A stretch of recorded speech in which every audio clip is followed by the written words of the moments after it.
बीरबल को प्रकृति से बहुत प्रेम था और वे अपना ज़्यादातर समय खुली हवा में बिताते थे। उनकी पसंदीदा जगह शहंशाह अकबर के शाही बाग थे। इन बागों की देखभाल एक मीर नाम का आदमी करता था। वह एक शांत स्वभाव का ईमानदार व्यक्ति था। वह बस अपने में और अपने बागों में व्यस्त रहता था। बीरबल और मीर बागों के फल, फूल, पत्ते आदि के बारे में बड़ी दिलचस्प बातें किया करते थे। बीरबल मीर के साथ बहुत अच्छा सलूक किया करते थे और मीर भी बीरबल को पसंद करता था।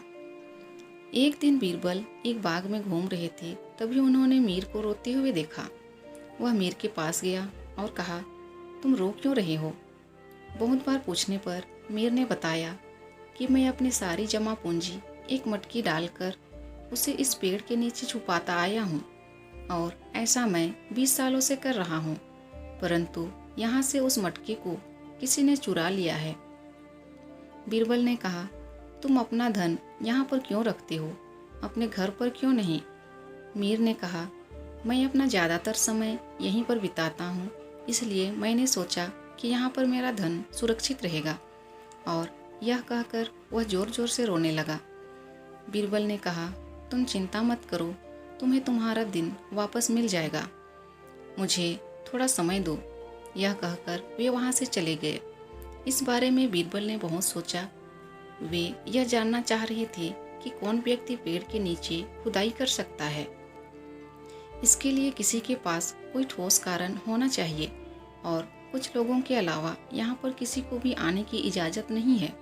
यहाँ केवल कुछ मंत्री ही आ सकते हैं।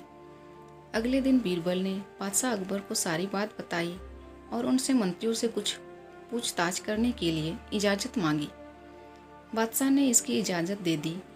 बीरबल ने मंत्रियों से पूछा कि आप में से कोई इन दिनों बीमार थे या आपको किसी दवाई की ज़रूरत पड़ी थी? एक मंत्री ने कहा कि कुछ दिनों से मेरे गले में खराश है और मैं अपनी पत्नी की बनाई हुई एक दवा ले रहा हूँ जो उसने जयपुर से भेजी थी। दूसरे मंत्री ने कहा कि मुझे कुछ समय से कब्ज है और मैं एक वैद्य से दवाई ले रहा हूँ जो कि इसी राज्य के हैं। बीरबल ने उन मंत्री जी से पूछा, क्या हम उन वैद्य को दरबार में बुला सकते हैं? मंत्री ने कहा, जी जरूर। उस वैद्य को दरबार में बुलाया गया। बीरबल ने उनसे कहा, वैद्य जी, मुझे बहुत समय से कब्जे की शिकायत है। आपने मंत्री जी को कोई दवाई दी थी जिससे उसका कब्ज दूर हो गया, क्या मुझे भी वह दवाई दे सकते हैं? मैं भी बहुत समय से कब्ज से परेशान हूँ। वैद्य जी ने कहा, जी जनाब, मैं ज़रूर आपको वह दवाई दे दूँगा। फिर बीरबल ने पूछा कि आप बहुत दवाई कैसे बनाते हैं? दवाई को बनाने में क्या क्या चीज़ें काम में आती है? वैद्य जी ने कहा, अगर कोई और होता तो मैं उसे इस बारे में नहीं बताता, लेकिन आप पूछ रहे हैं तो बताता हूँ कि उसे बनाने के लिए एक विशेष पेड़ की जड़ का प्रयोग किया जाता है। बीरबल ने कहा, फिर तो मुझे और ज़्यादा परेशान होना पड़ेगा, ऐसा पेड़ आखिर कहाँ मिलेगा? वैद्य जी ने कहा, घबराने की बात नहीं है हुजूर, एक ऐसा पेड़ शहंशाह के बगीचे में ही है। बीरबल ने कहा, वैद्य जी, मैं आपको केवल एक मौका दूंगा सच बोलने का और पैसे वापस लौटाने का जो कि आपको उस पेड़ के नीचे से मिले हैं। यह पैसे मीर के हैं जो कि उस बाग का माली है। वैद्य जी ने कहा, हुजूर, मुझे माफ़ कर दीजिए, मुझे वह मटका पेड़ के नीचे मिला था और मैंने सोचा कि कोई इसे वहाँ रखकर भूल गया है, इसलिए मैंने लालच में आकर वह मटका ले लिया था। मुझे माफ़ कर दीजिए, मुझसे बहुत बड़ी गलती हो गई है, मैं ऐसा कभी नहीं करूँगा हुजूर। बीरबल ने बादशाह अकबर से कहा, हुजूर, हमें इन्हें माफ़ कर देना चाहिए सच बोलने के लिए। बादशाह ने कहा, ठीक है बीरबल, अगर तुम्हें ऐसा लगता है तो हम इन्हें माफ़ कर देते हैं। बीरबल ने कहा, हुजूर, हमें मीर को बुलाकर यह खुशखबरी सुनानी चाहिए। मीर को दरबार में बुलाया गया और बीरबल ने उन्हें बताया कि उसके पैसे मिल चुके हैं। यह सुनकर मीर बहुत खुश हुआ और उसने बीरबल का धन्यवाद किया। बीरबल ने कहा, रुको मीर, पहले यह बताओ कि उस घड़ी में कितने पैसे थे?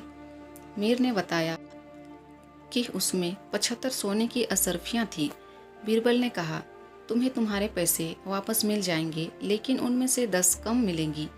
तुम्हारी बेवकूफ़ी के लिए जो तुमने पैसों को ऐसी जगह पर छुपाया, यह 10 असरफियाँ वैद्य जी को सच बोलने के लिए दिए जाएंगे। बादशाह ने कहा, वाह बीरबल, तुमने क्या कमाल का इंसाफ किया है, मुझे फ़क्र है तुम पर तुम्हें एक वैद्य की बात कैसे सूझी?